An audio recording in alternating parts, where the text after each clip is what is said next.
Hi, everyone. Before we get started in today's episode, I would just like to say thank you for supporting me and following me along in my journey in 2023. Now it's 2024, and we have an all new season of Welcome to Woo Woo, and it makes me so happy to be here. And I truly thank you from the bottom of my heart. If you would like to continue supporting, please check out my links. I have Linktree, social media, all the platforms. Please find me. You can support for free by giving a like or a subscribe if you feel so inclined, and also leaving feedback and sending me messages and notes has been so helpful creating episodes and content that you really resonate with. So please don't stop that. Definitely give me your feedback and let me know if I'm on the right track or if there are changes you would like to see. I'm open to it.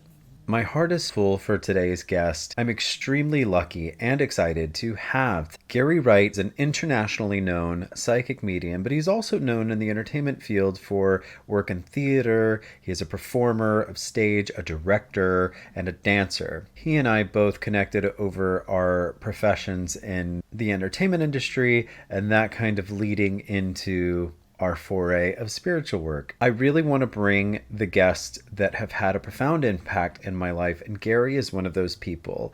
Gary is a psychic medium, and he is also a teacher and tutor at the College of Psychic Studies in London. More specifically, he's my tutor and mentor, and I'm really grateful that he can be here to share more of his story and more of his skills. He might be a shared mentor of one of you, listeners or viewers. You never know. He might be your mentor too.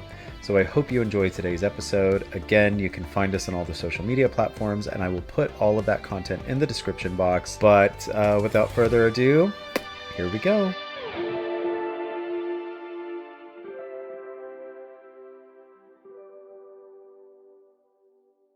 And I'm going to try not to laugh at my own jokes while I do. Oh no, I'm no. telling you, like, I'm flushing now because you're my first interview. I haven't done this like in over a month, so I'm a little rusty. Oh, But ground. everybody, I know, I tried to do that before we got started, is to ground. But everybody, I want to introduce you to Mr. Gary Wright, one of my mentors, tutors. Like, you are such a pillar with my psychic and metaphysical and mediumship development. There's so many terms, but hi, Gary. Welcome to the show. Thank you so much for being here. Thank you for asking me. We've been trying to do this for a little while, but I'm really thrilled to be asked. I don't give many We interviews, sh- so And I feel lucky, and you are one busy guy, hard to pin down. You've got so much going on. Gary is not only a tutor at the College of Psychic Studies. Do you prefer the term tutor, teacher, mentor, yeah, no, we're professor? tutors. We're tutors. That's what they Tutors, call yeah. us. And yeah, and you're not only a tutor and you're not just sharing your wealth of knowledge to everybody, you're also a reader as well, correct? Yes, yes. Is that the proper term, reader? Um, I prefer. I mean, it's interesting at the college because they call us consultants. I tend to prefer the term medium Okay. because what are we reading? I'm not really reading anything, particularly in the way, but I'm actually, the bit in the middle between lots of different energies, really. So medium for me fits quite well because I really do see myself in the bit in the middle. You In know, the middle, so and that makes perfect sense. yeah, Oh gosh, and we probably have that lag between location time, so bear with me. Feel free to rephrase things if I step on what you're saying. But you that's bring all up a right. great point. Gary, I live in the land of psychics. I live in Los Angeles. You drive everywhere, and there's some neon sign glowing psychic readers, psychic readings.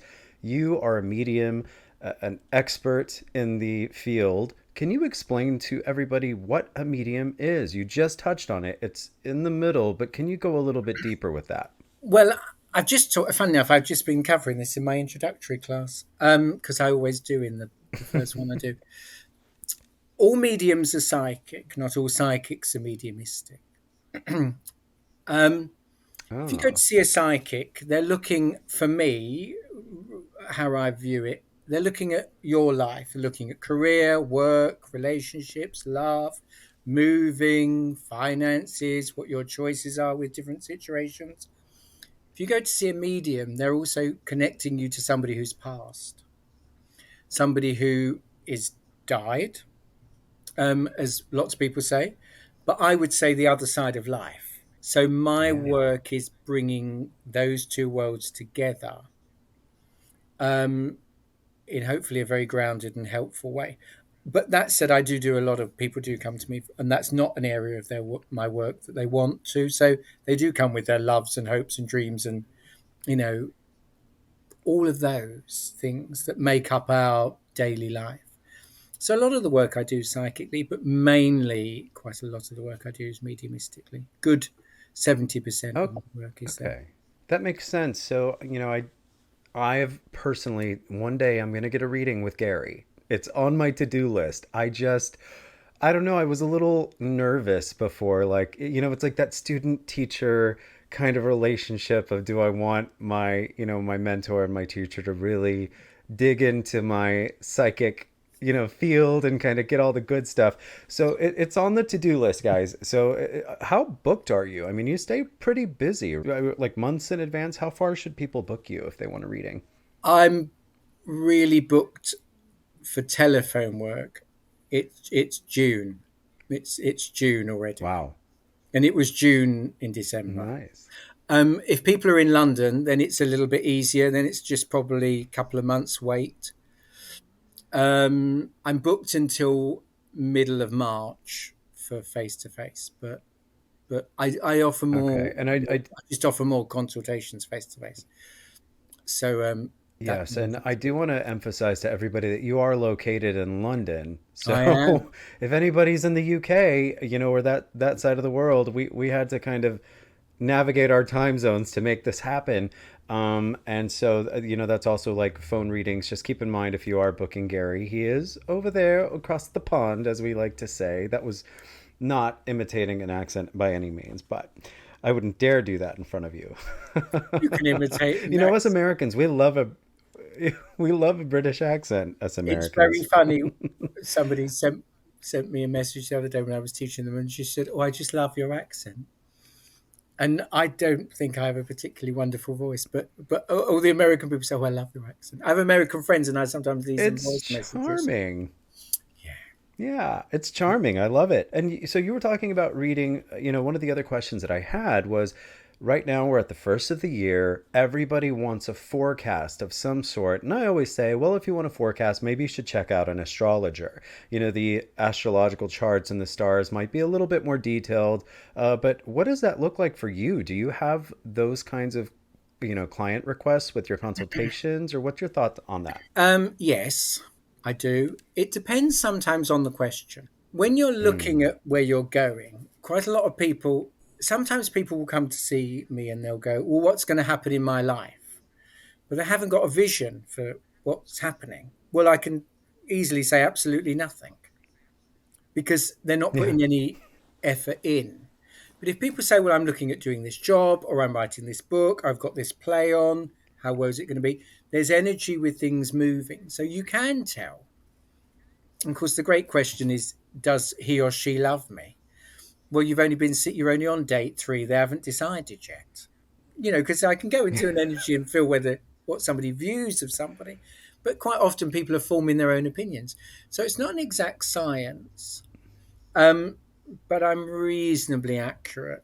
But I try not to get caught in the end of the pier. You'll get married in December. Very British thing, the end of the pier psychic. Oh, you'll get married in December. It'll be a lovely wedding. Try not to get into that space because it's about what people are journeying towards. And the big thing often when I'm working with people, I have to say, well, what do you want? What do you want to happen? What's your aim? What's your vision? Where do you want to go? Is this the time of year when you want to start a relationship? Do you have a new project? What, are you writing the book? Well, and quite often for people, it's about being seen. People don't often want to be seen. So they'll write something or they'll want a relationship, but going out there and putting themselves to be seen is a challenge. And that sometimes Yeah. is quite groundbreaking for people quite often to really put themselves out there. Um, and we work in around the entertainment industry. It's all about reputation. But for some people, they're not in that. That's not their world. So if they're breaking out into something different and something new and quite pioneering, they've got to be actually confident enough to be seen, to birth that project. So we can look at all of those energies and what's holding things back. Yeah. Yes. And you said see, but I'm going to give everybody listening a little peek into class, but Gary has explained a lot of his gifts come clairaudiently. And I think that's so fascinating because I'm very visual. I see the symbols, I see the signs, I see things play out like a movie. Can you explain more about the clairs, like clairaudience, and what does that mean, and how your gifts work? Well, clairaudient is clear hearing. So I tend to hear spirit. And so when if somebody's come to me for a mediumship reading, I've literally got a voice in my ear saying, well, this is it, and this is, they're my daughter, and that's what happened. And, I died with this, or, and this was things, and I had 4 children, and I'm now with lots of things that make up a life. Some of them not necessarily groundbreaking, but I'll hear Hmm. somebody's description of themselves. I can do a description, a physical description. I do see things. I can feel Wow. And an well, awful lot, but I'm much more. I can get a personality from a voice, and I and when you rarely say a talk. voice, sorry, whose voice is it? When you It'll say it, is be it well. like an It inner depends voice? Is it? who's coming through for that person. So if Wow. I'm working Wow. mediumistically and I've got somebody's mum, chances are I've got a lady of a certain age.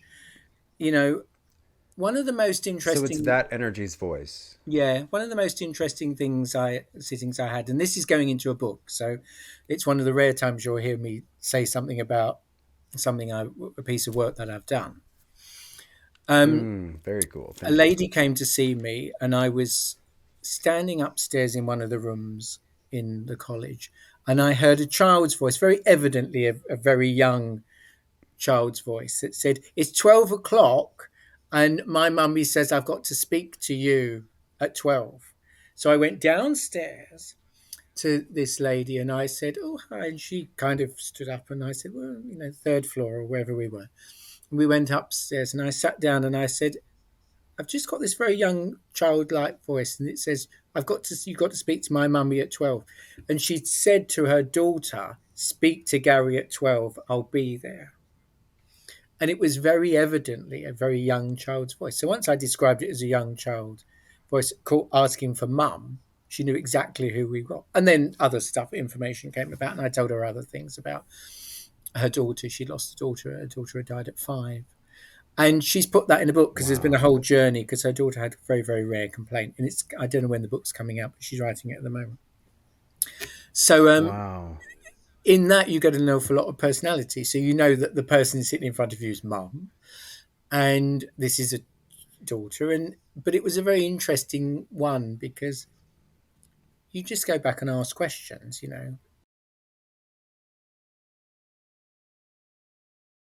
And I rather Wow. stupidly, being a single child myself and not being a dad, I very gently said to this little girl, "What did you die of?" And she, "I don't know." And of course I realised that if you're 5, you're into probably a couple of things, probably custard or jelly and jumping, not necessarily what you wanted. And she said, "I just didn't like the needles." So Oh. you've got an energy of an experience from that age. And that's very evident sometimes. And then I can do descriptions of different things of people, but I hear the voices, and sometimes things that they say are very funny. I've often found myself laughing because sometimes people can Yes. be quite humorous, or you get a That family they can. secret coming. I've experienced that as well. It's a nice way of working clairaudiently, because you can go back. You're in a conversation, and you've been in my class. You know that most of the time I say you're always stay in relationship, stay in relationship with the person you're working with, stay in relationship with the energy that you're working with. We're always in relationship with something, but we tend to be in this day and age quite standalone. It's all about me. It's about how I feel. It's about where I'm going. We want to be in relationship. And the more we can be in relationship with what we're working with, the better it will be. So it's always about relationships. I like that. And I find that a lot, especially with doing card divination or card readings for people, card consultation.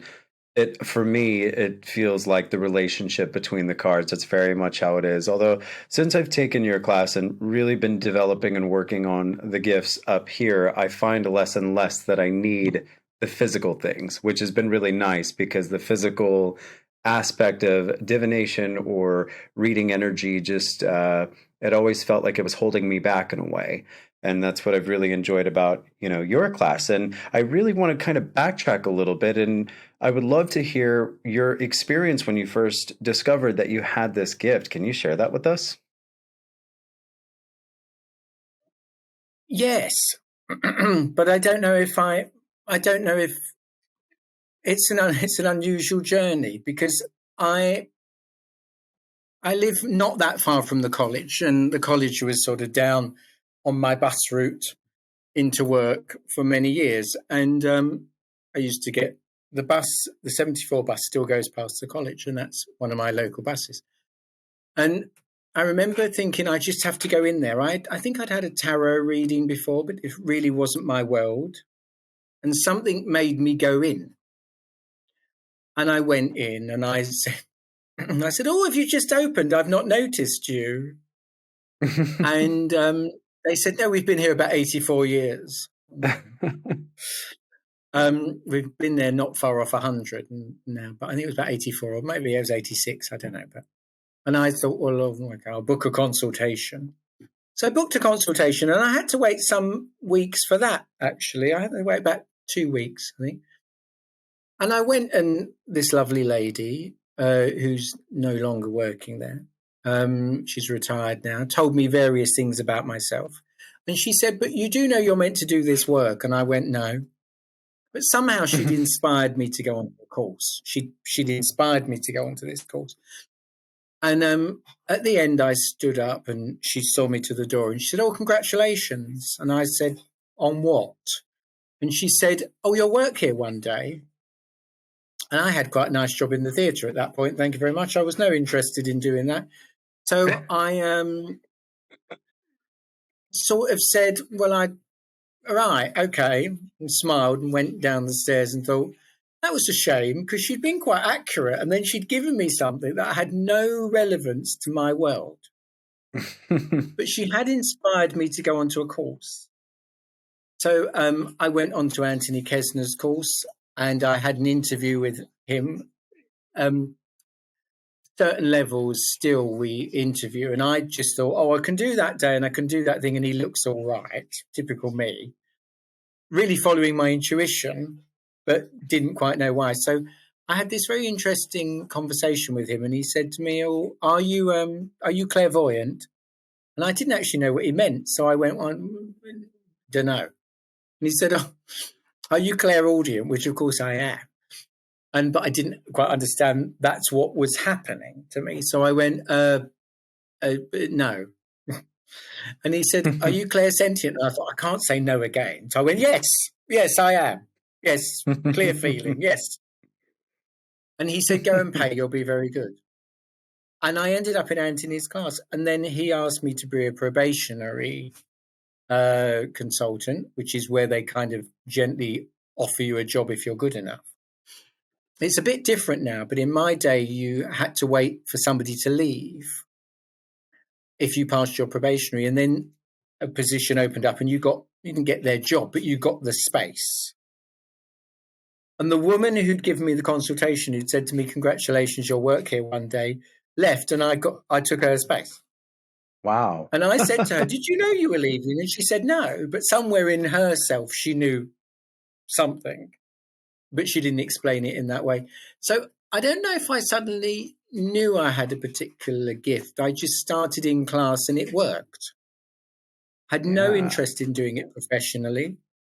And I think even when Anthony asked me to be a probationer, I didn't quite know what that meant particularly. I just went, oh yeah, I'll be all right, do that. Really I would certainly say so. How long have you been at the college now?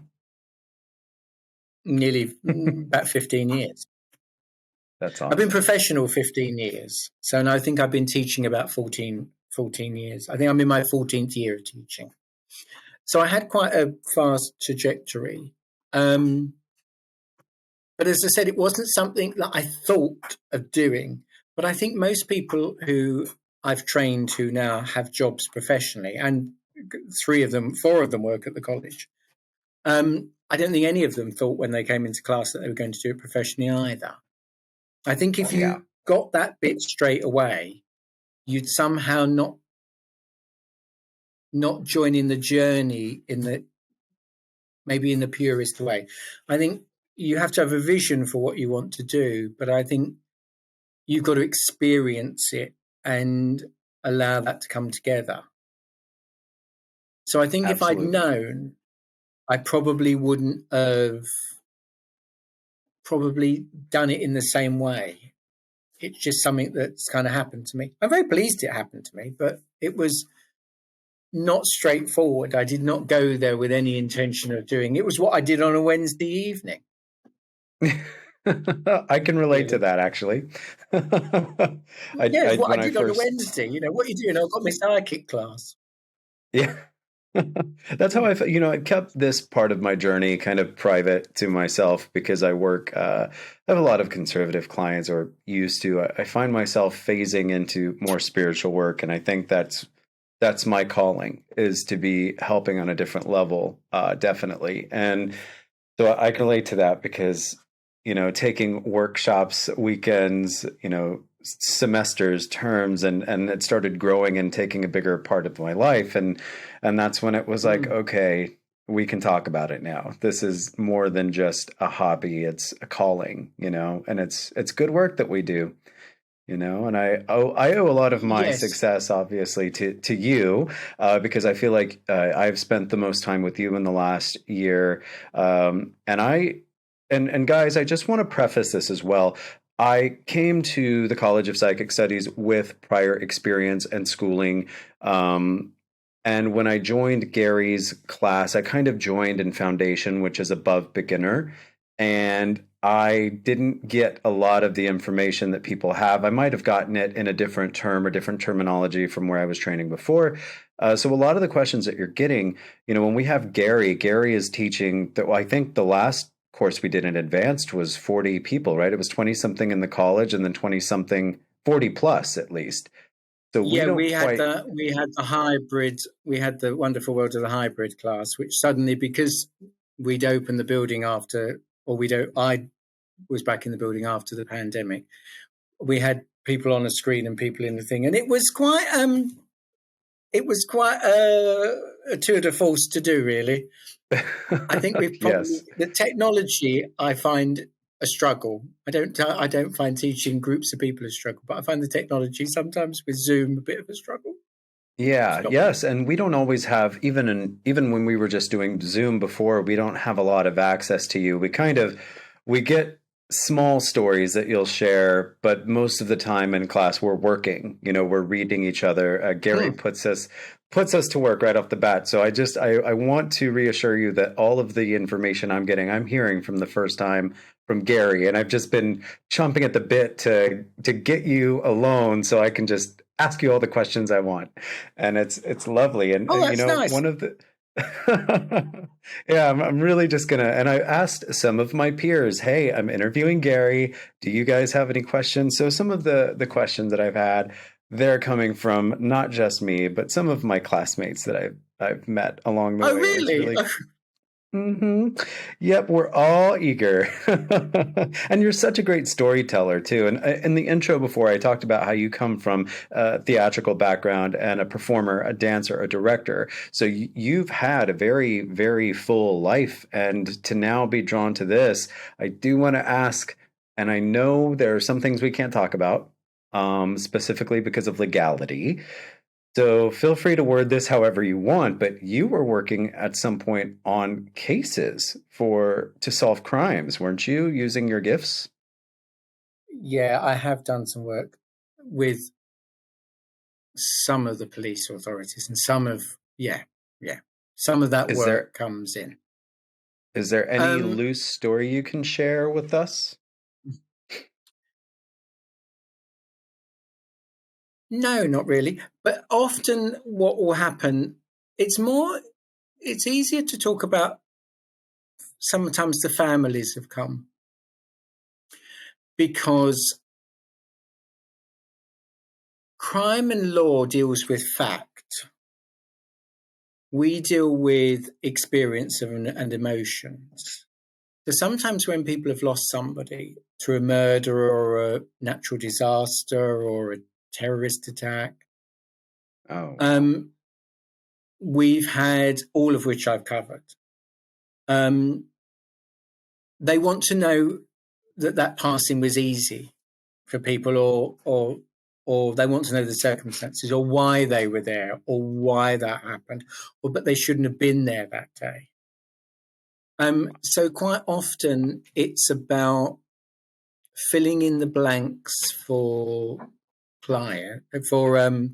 family members. The other stuff that is sort of, you know, often sometimes things are unexplained, and lawyers, detectives, people in that world often follow their intuition. So they're quite aligned with what we do. Why does you see the crime dramas on the telly. Let's put it on the telly. But we see the crime dramas on the telly, and somebody suddenly will look through a piece of paper and it will all unravel or it will all link up. Well, they've gone there on their Mm-hmm. intuition. Yep. And that does, I know, happen on live cases. People will go. And sometimes I've had to say to certain situations, go back, you're right. But you haven't looked, they've got to prove a case. They've got to build a case. I've just got to go back and look again. And various high level missing children have hired psychics, not necessarily me, but hired psychics and mediums to work on cases individually as well. So we get Yeah. used more Yeah. I than we remember think. hearing a couple of maybe a year or so ago, Paris Hilton's dog went missing. Paris Hilton of the heiress, and she lives here. And several of my peers that work, because I do read for a metaphysical shop here in town, the Green Man people. Shout out to my Green Man family, but it's one of the better go-to spots here in Los Angeles for readings. And yeah, some of my peers were getting called by Paris Hilton and her team of assistants to find her missing dog and find what happened to it. And some of it was televised on her series that recently aired on Peacock. And it was just kind of comical, some of the things that people were saying happened to her dog. And I thought it was funny. Yeah, missing animals is another one. We get a lot of I, those. I know. And guys, I have a dog. I'm very close to my pet, so I'm not shaming anyone at all. I was just kind of laughing at the people that call themselves psychics giving out what I would consider reckless information. It's kind of one of those things that's embarrassing to the community and makes us look bad. So No, I think what weighs heavy, it's often a lot of responsibility. really The is. responsibility when you're giving information across is really key, which is why I'm very strict in classes. You know this. When people go into advice, I don't think psychic and mediumistic work comes into you should, you must, why don't you consider. It doesn't tend to come right through that. You're looking at a series of set of energies, and if you take one path, what's the outcome going to be? And if you take another path, what's the outcome going to be? It's up to the person to choose that at that point. It isn't about for us to say, well, I definitely do this. And it's that responsibility that you need to put into place very, very strongly. So, yeah, I hear an awful lot of sometimes, not in my class as much, but I often hear people, I went to a psychic and they told me this. A psychic told me I'd never have a relationship.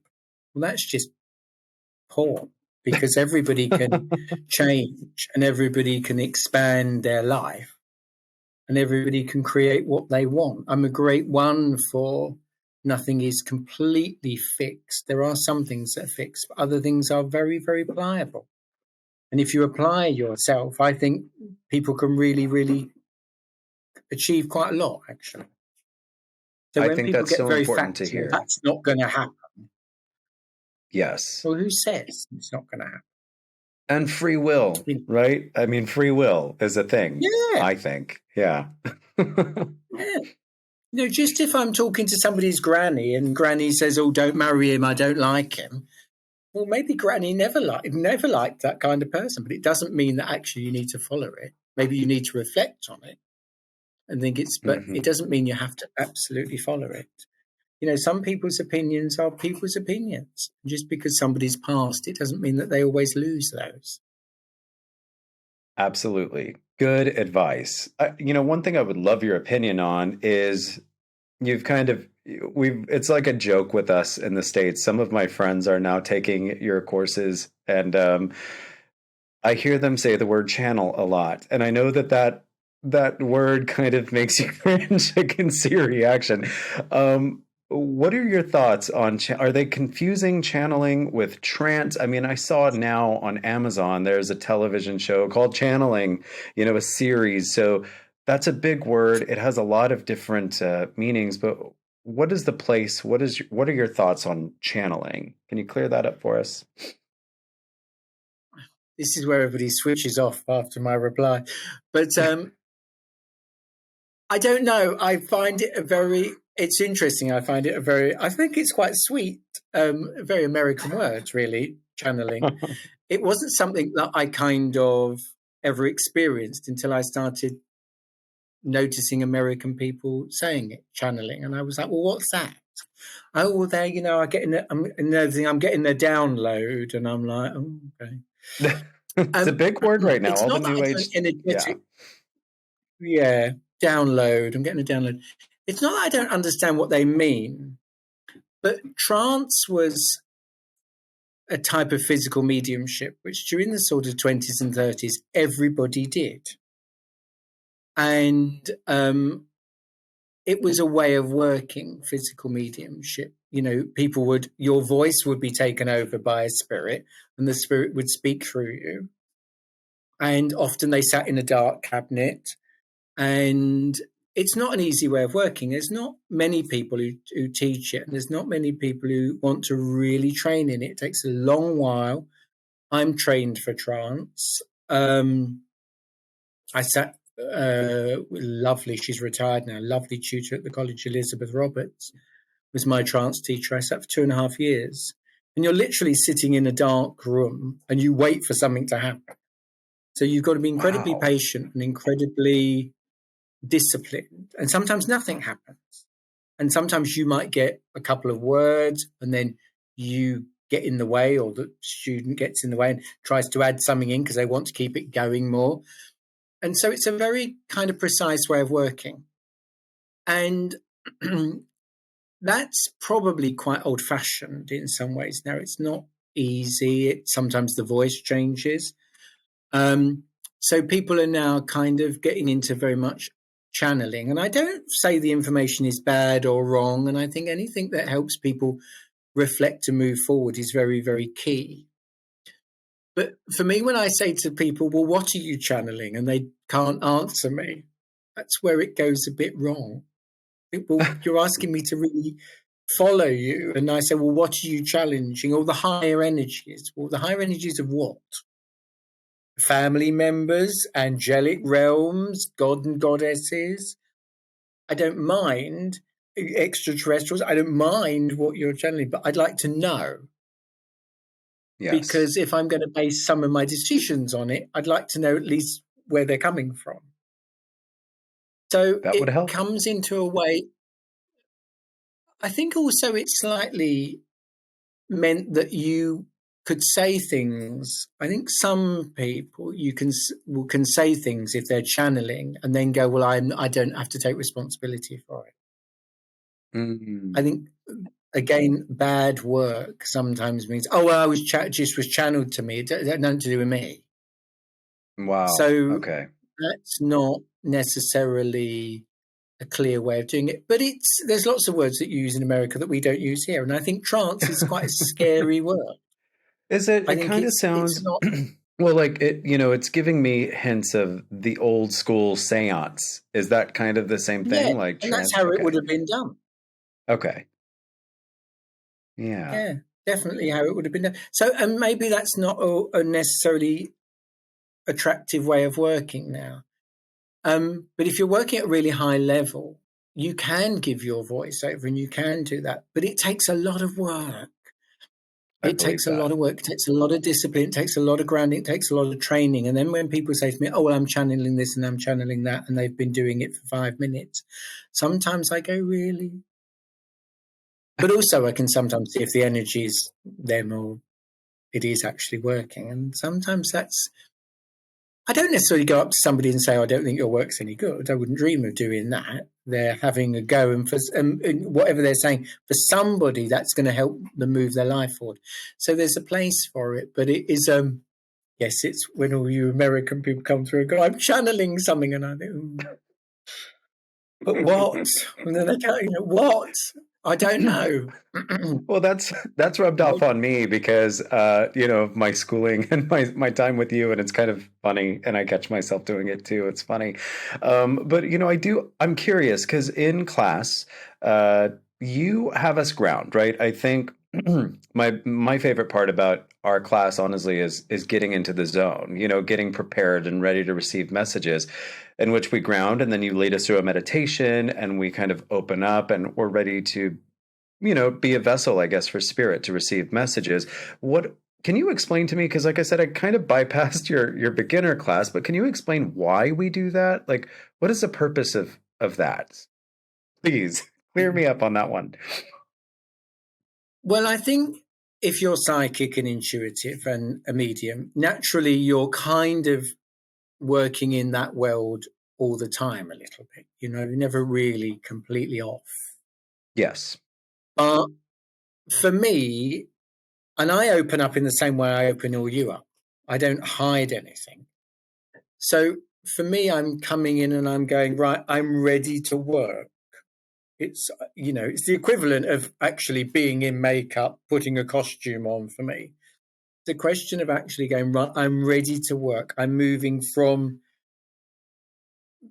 Gary, who's just walked to work and has got there, and somebody's got into my way, and I've got the bus is late, or I've got a bit wet, or my hair's blown all over the place, whatever. I'm moving Yeah. from that into the medium. And yes, they reside in the one person, but they are different aspects of myself. So I'm actually consciously saying, I'm preparing my energy. Those of you who are going to be working with me, I'm ready. I'm switching it on. And equally, at the end of the day, when I close down, thank you very much. I've done that. I'm going to go about my rest of my day. So Yeah. it's putting yourself consciously in a space of working. We all have a ritual. We just don't spot them mainly. Putting the computer on, getting a cup of coffee, checking your emails is people's working day. Well, that's how my working day starts, in a different way. Also, when I'm working and doing a meditation with you, you've all got your eyes closed, but I'm watching you on Zoom, whether people are on Zoom or in a room. I'm watching people's energy and what they're doing with it. And I can tell an awful lot about how somebody's development by how their energy is moving at that point. And then I'm thinking, okay, that's coming in. Okay, that didn't happen a couple of weeks ago. Now that's happening, or I'll need to make that adjustment. Because, when I pop into the breakout room, sometimes I don't say an awful lot. Sometimes I just go, think about this. And those Yeah. little adjustments make quite a big difference over a period of time. But as you're moving through that meditation's really preparing your working space. And if you're a medium or a psychic, your working space is you, not about a Correct. desk. It's not about whatever. It's you. So it's preparing your working space. And for me, it's just it's almost a dropping in. Also, it's a grounding, but also all the things that are going on in my life. And people think when you do a job like I do, you don't have any problems, or you don't have any grief or any kind of problems, all of which, Yeah. happens. I'm moving all of that to one side, and I'm going into a set of service, because as I said, what I don't want to do is go and say to somebody, oh, well, I had this problem a bit like your problem. I did this. I don't know what I want to do. We were looking at working with higher energy, and that's what's moving that across. So once you move that Got across, it. then that's your working day Yeah. in your working space. So preparation I'm for so working space. excited. I've kind of repeated Yeah. myself there. No, but I'm excited to hear this because now I have a whole boat of new questions. But I really love that you're watching us. Now I'm really curious. Do you notice a difference between people in person when they're opening up or people on Zoom? Because I feel like we would be more comfortable if we're in our own space, at Zoom versus in an in-person classroom. Do you ever notice differences with people's energy when they open and close down and you're watching them, or is it the same? No, it's much the same. I didn't know when the pandemic hit. I didn't know whether we could teach on Zoom. I said, "Well, I'll have a go." We were all in that position of we had all gone into a sort of a bit of survival, didn't we? We didn't know what we were going to do, how long we were going to be there. It's only for 3 weeks if you're in Britain. 3 years later, we all came out. But Yeah.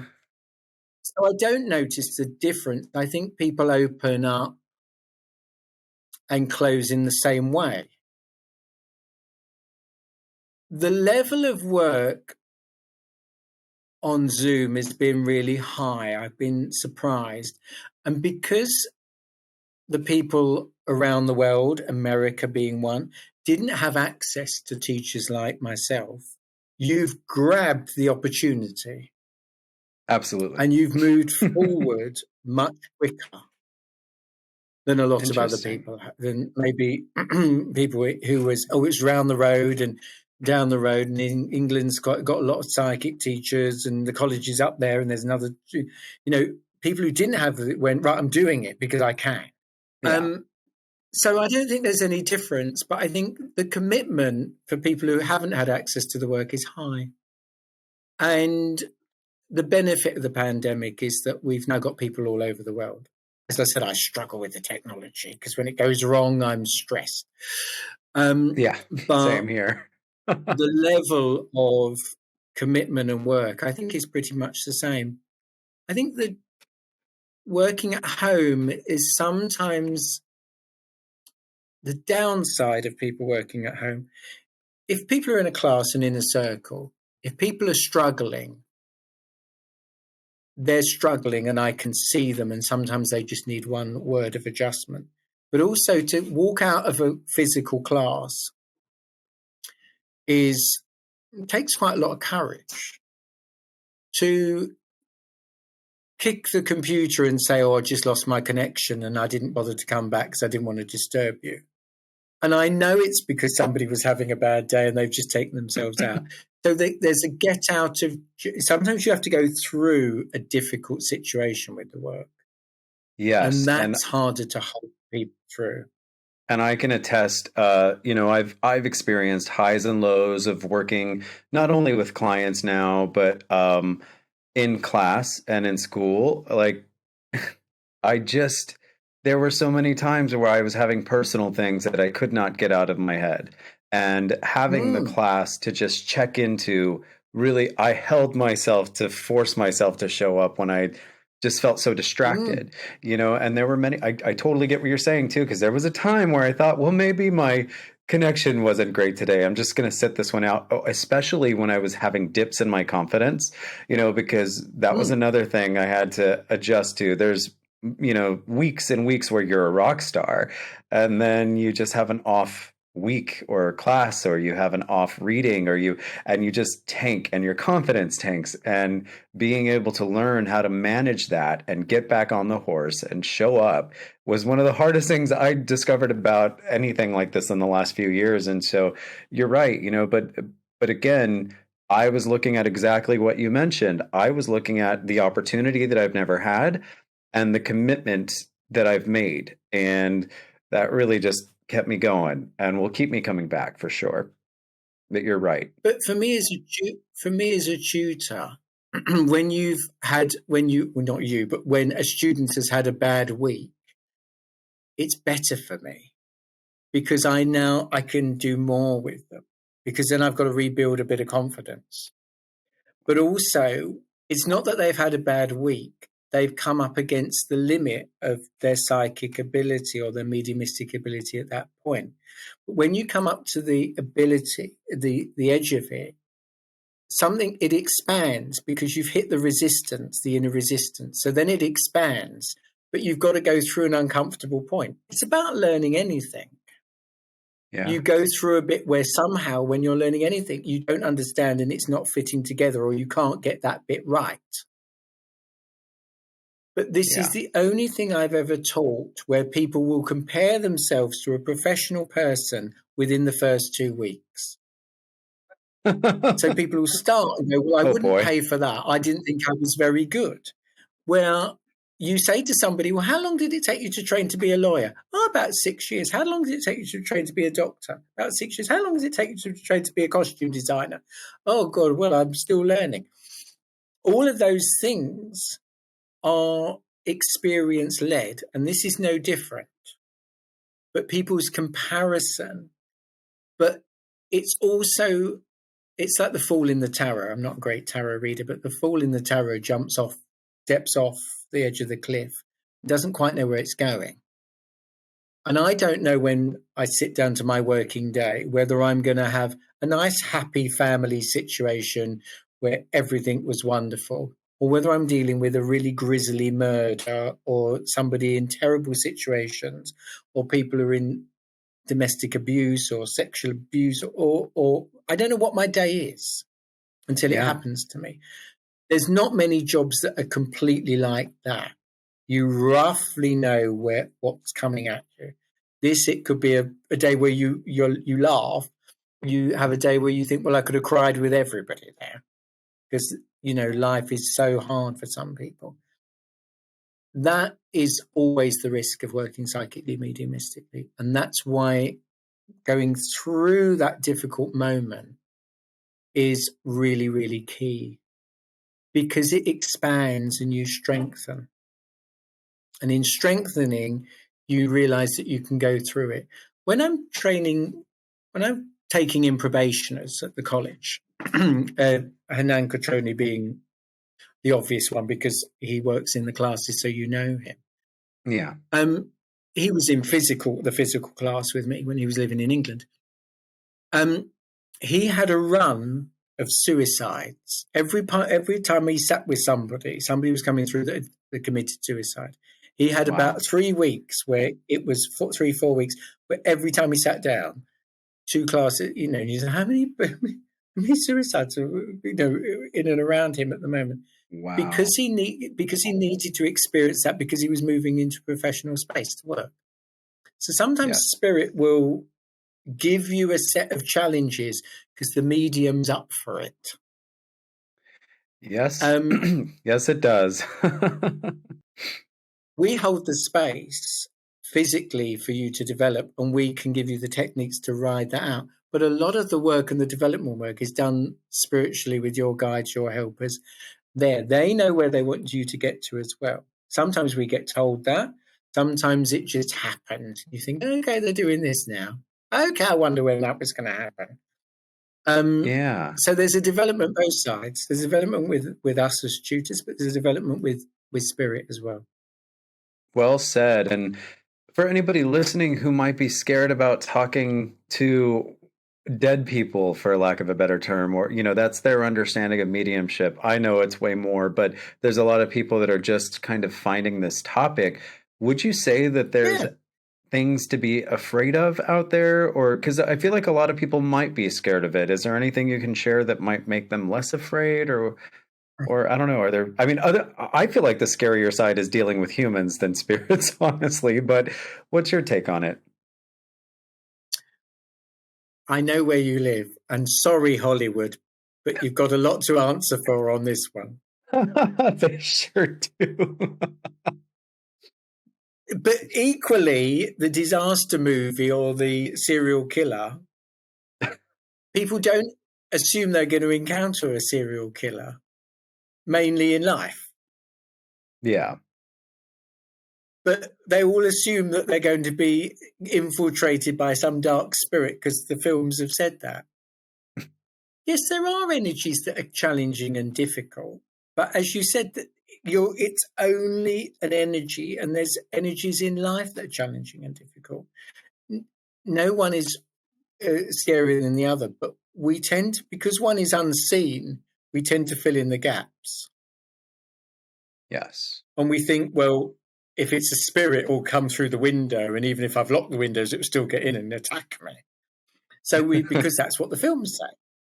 Yeah. Where if your energy is very grounded and very closed, when you're not working, I hear a lot of people say to me at the moment, I've had an entity removed. And I'm not a healer, and I look and I think, you haven't had an entity removed. You've had a bit of stuck energy removed.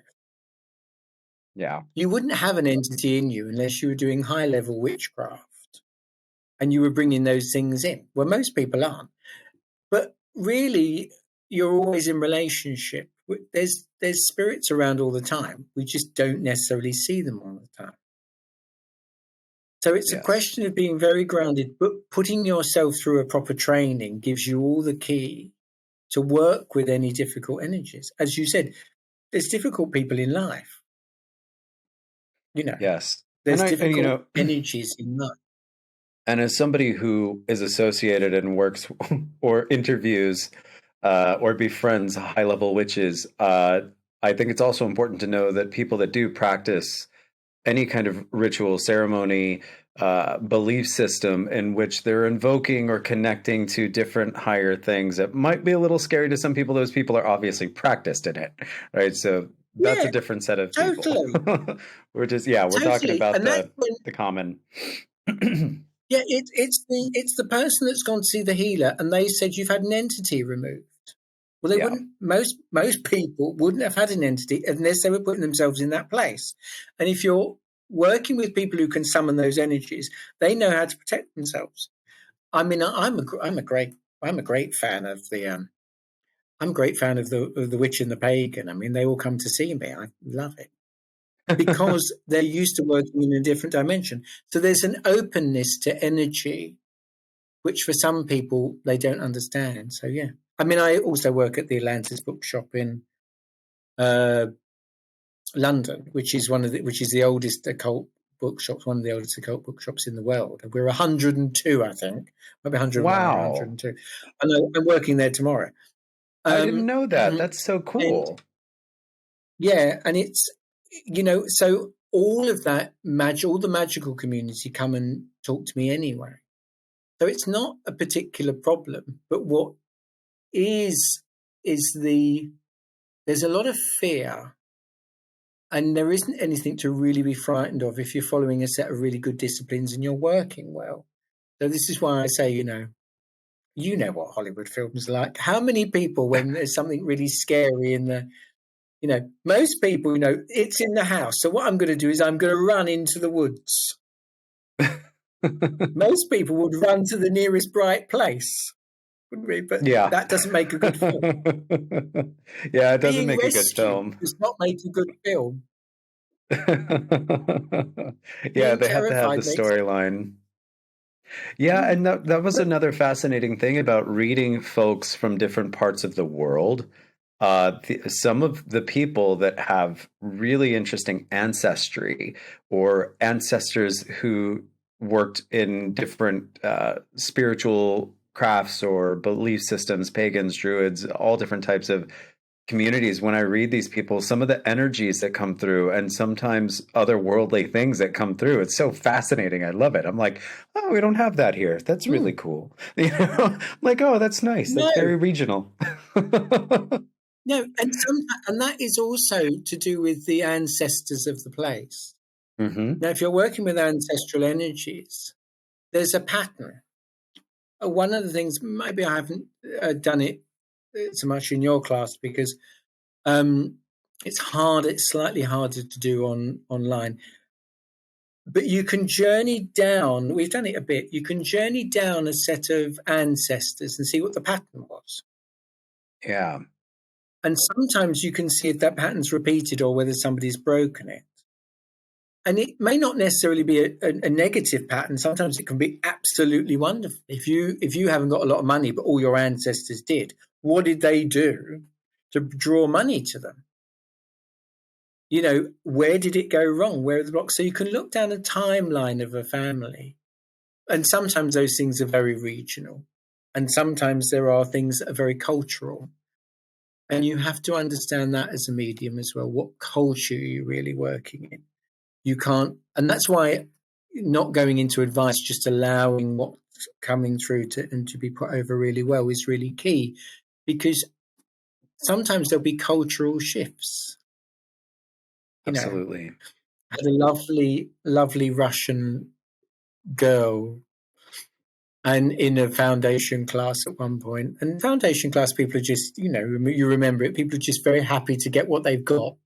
And we really encourage that. Just say what you're getting and things. And everybody used to say to her, I've got a lady here in a big fur coat. And she'd say, was this Russia? Everybody wears a big fur coat. It could be anybody. And people were not wrong. But you need, that's where you have to, that's one of those limits that you have to go beyond.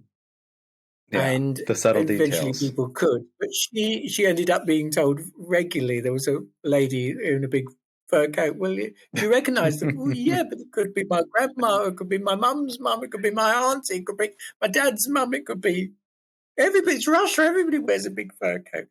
So for London, that would be something quite extraordinary. For Russia, it's not. Yeah. So you need to but eventually you start to understand that there's a cultural thing as well, and you have to sometimes factor that in. That's so true. And Gary, as we start to tie this up, I just again want to thank you for being so generous with your time and your education It's and been energy lovely.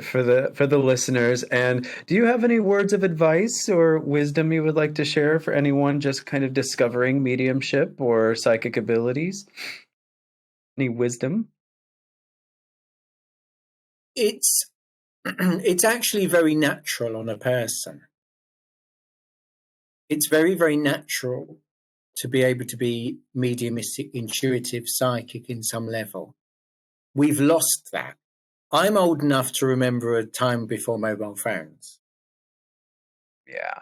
So you'd go and you'd stand there and you'd wait for your friend to appear and you'd go, oh, they're just stuck on the train. They'll be here in a minute. And sometimes you might wait 15 minutes, but you knew they were coming. You could feel them coming. If somebody is late by a couple of minutes, we're looking at our phones going, where are they? Where are they? We're not trusting ourselves. We've given our power away. So it's actually very, very natural to be very intuitive and to follow it.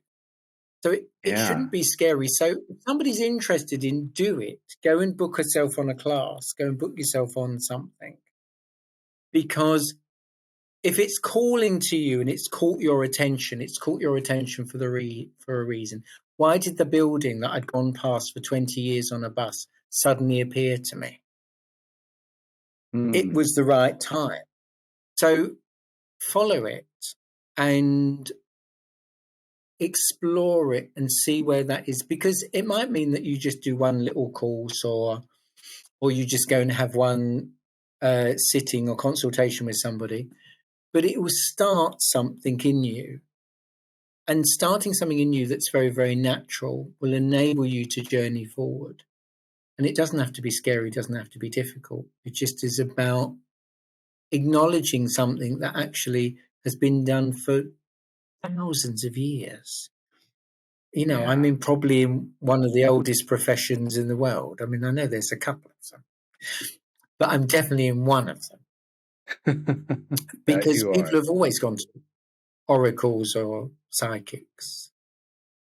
Because people have always needed another perspective. So it isn't necessarily scary. It's actually quite wonderful. And your life changes. People get married in my classes. People go out with people. People have written that book. They've never been able to get that job. They've done things because they've moved past a limit in themselves somewhere. So when you move past a limit and you think something's not possible, you realize you can move past another limit in yourself. Yes.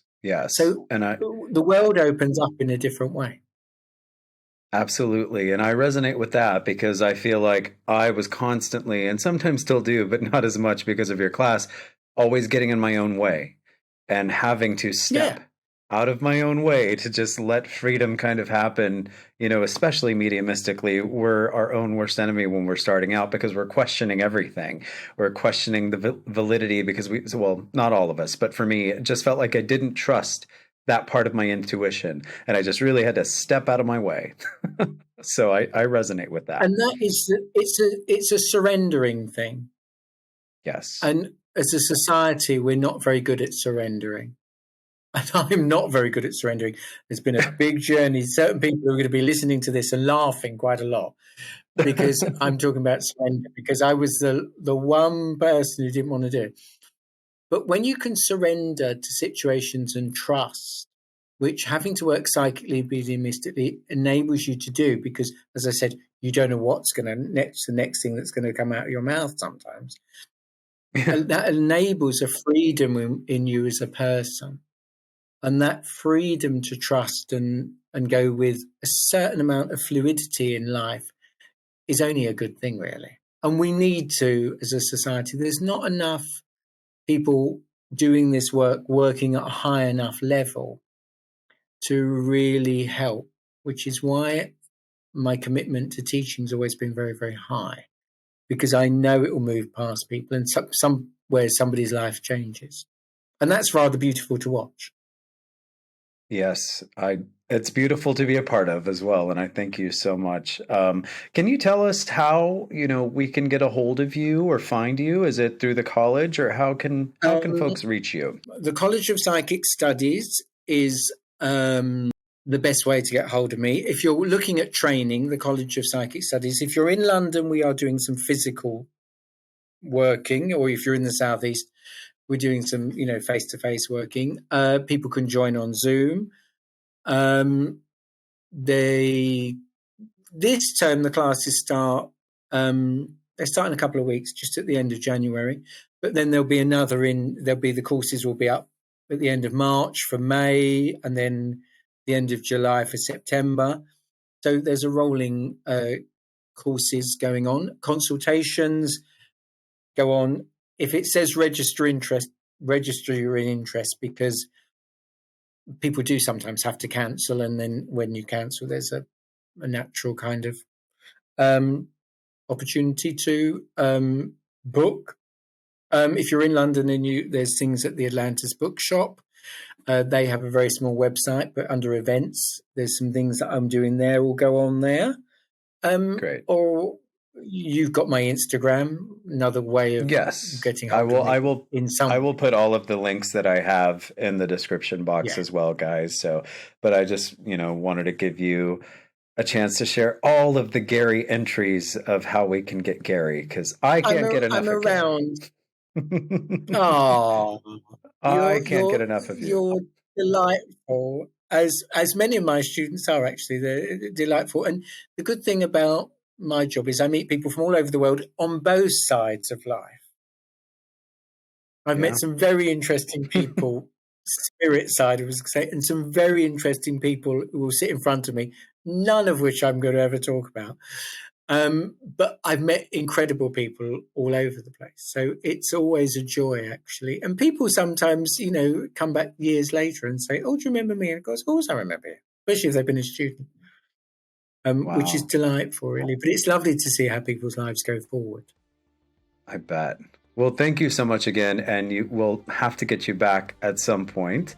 And to find out more about today's guest, please check out the links in the description box. And I really hope you enjoyed today's episode. Until next time, Woo family.